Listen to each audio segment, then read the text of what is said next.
guys, hi, welcome back to my channel. My name is Brittany if you are new here.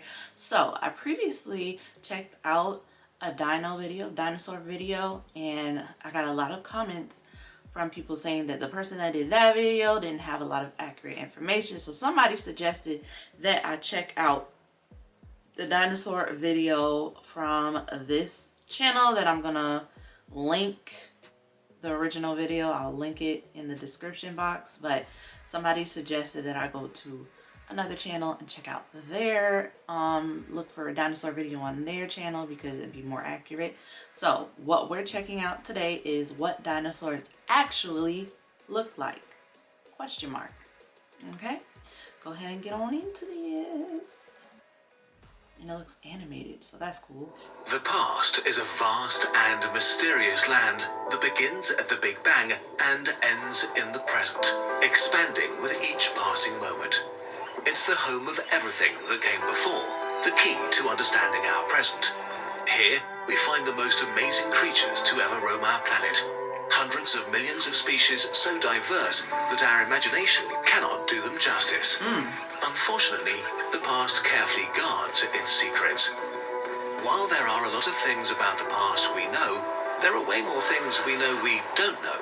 And worse, there are probably even more things we don't even know that we don't know about. Okay. I like the animation though of this.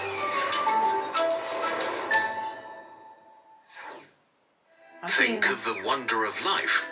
We now recognize about 1.5 million eukaryotic species, but there may be as many as 10 million alive today.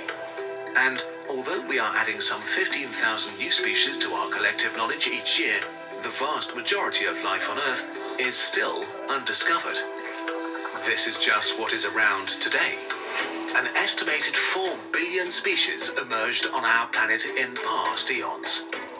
But at least 99% of them died out way before humans spoke the first words. The vast majority of all the different species that ever existed are so utterly deleted that they have become part of the unknown part of the past, lost to us forever.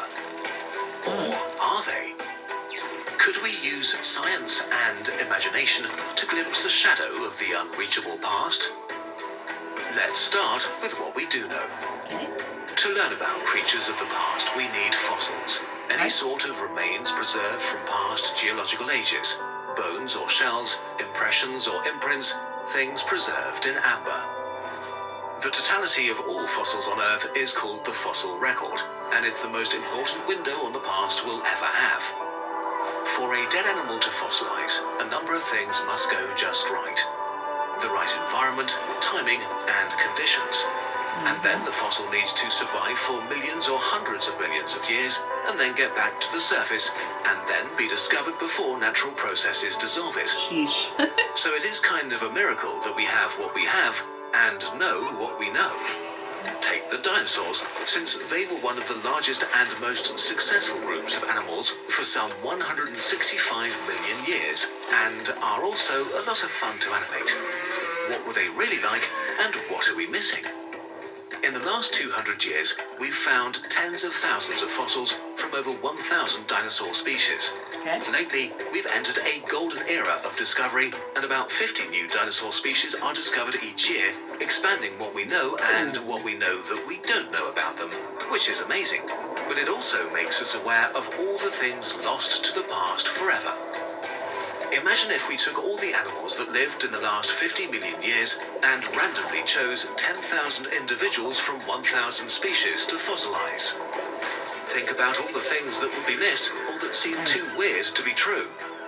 Like the giraffe, a yellow animal with brown patterns that looks like a horse, and an antelope had a baby with a long neck and 2 tiny hairy horns. Right. How many dinosaur giraffes were there? Animals so weird and selected for ecological niches so specific that evolution molded their bodies very absurdly. Today they might seem made up to us. We know a lot of species are lost forever just because of the environment they lived in. For example, lush jungles basically prevent fossilization, as the chances that an animal will be buried here are low. Countless Tireless scavengers of all sizes break down freshly deceased animals extremely quickly, and the soil is often so acidic that bones are dissolved. And so fossils of dinosaurs from jungles are practically non-existent. Today, half of all known species live in the few remaining rainforests that only cover 2% of Earth's landmass. Wow. Millions of years ago, when dinosaurs roamed Earth, jungles covered much more of the planet. So, besides some insects and other small animals trapped in amber, there should be millions of species that emerged and vanished without leaving any trace. Trapped deep inside the unknown. But just in general, biology trips us up. Look at your body. It's mainly squishy, gooey, soft stuff, which does not preserve well. What remains the longest are the crystallized parts of your bones, and so most dinosaur fossils are bones or teeth, usually fragments, not entire skeletons. This means that almost all boneless or shellless animals are practically wiped from the fossil record. If we take a look at the stunning diversity of weird animals like worms, jellyfish, and slugs alive today, we can only speculate what we are missing.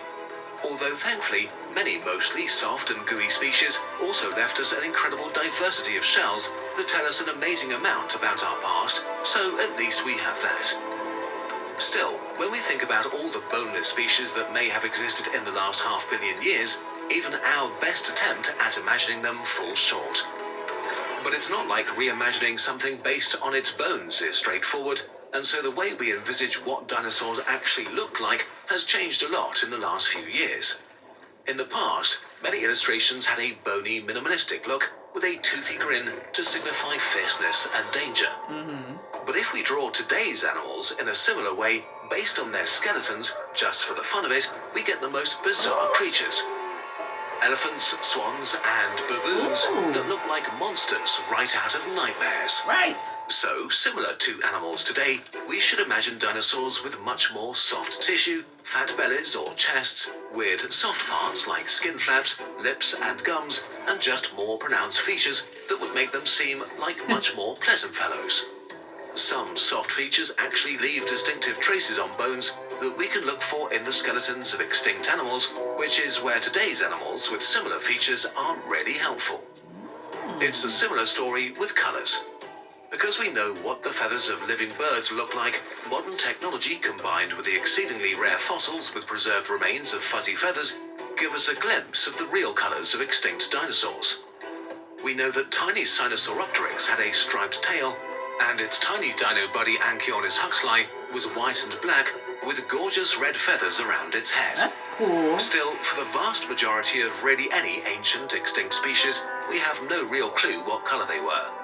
Right. But we know what modern dinosaurs, birds, look like, and here we find the most amazing variety.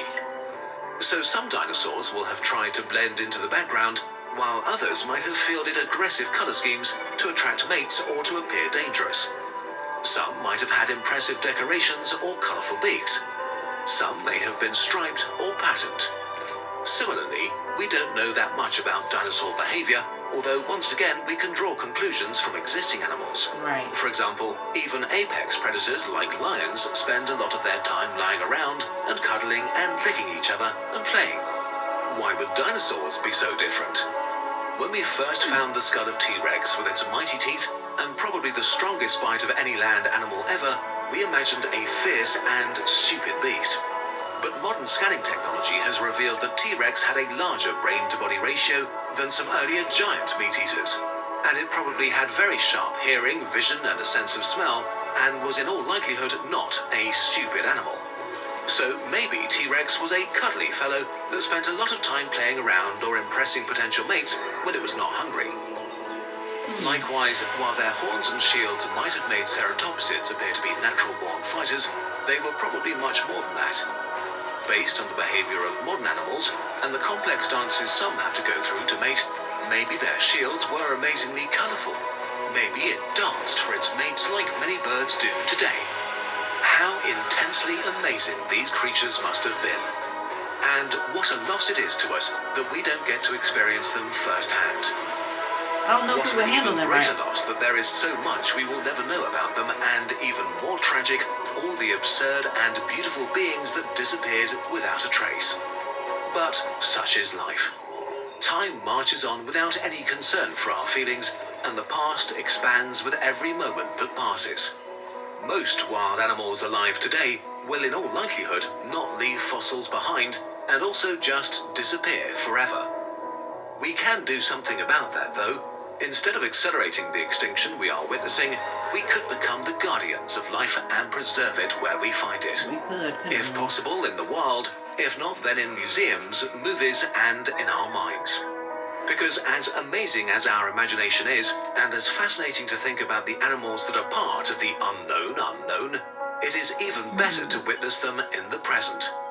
The land that we actually inhabit, where we get to experience life as it happens. There is one more exciting way to experience dinosaurs though this year. The 12,022 Human Era Calendar Eons Edition. As always, we're adding 10,000 years to the regular calendar to represent the human era and include all cultures around the world. But this year, we're expanding the scope beyond humanity to showcase forgotten animals and plants from all across the Phanerozoic eon, like giant armored fish, scythe lizards, or giant sloths. Alright, I'm gonna pause it because that's the end of the main portion of the video.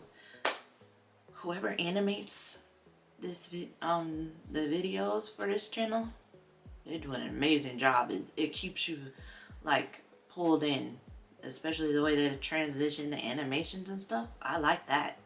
Thank you to the person that suggested checking out this channel, because I really like the animations, and a lot of what they said is very interesting and makes you think. So we're just out here guessing. I mean, we already know that, but this really makes you like think about it. We're really out here guessing what they look like, basically, because we can't for a fact say, oh, they definitely look like this, because we don't have any live dinosaurs besides, you know, birds and stuff. We don't have those particular dinosaurs alive to be like, yeah, here goes a picture of this dinosaur. So this is definitely what they look like. We don't know. We're out here guessing and could be totally off on how we're portraying them in movies and stuff. We're probably way off. How we're portraying them in movies and stuff like that. I don't think that we can handle though if dinosaurs, like those dinosaurs, were still around. No, we would probably drive them to extinction ourselves. Anyways, comment down below if you have other like cool dinosaur related videos to check out. And I've seen some other videos on this channel that I want to check out, because straight off the thumbnails I was like, ooh, that looks interesting. So you'll probably see me react to a couple more videos from this channel. Also, give this a thumbs up if you enjoyed the video. It helps me out in the YouTube algorithm. And then make sure you're subscribed down below and have your post notifications turned on so you don't miss out on my future videos. And then I'll see you guys in the next one. Alright guys, peace.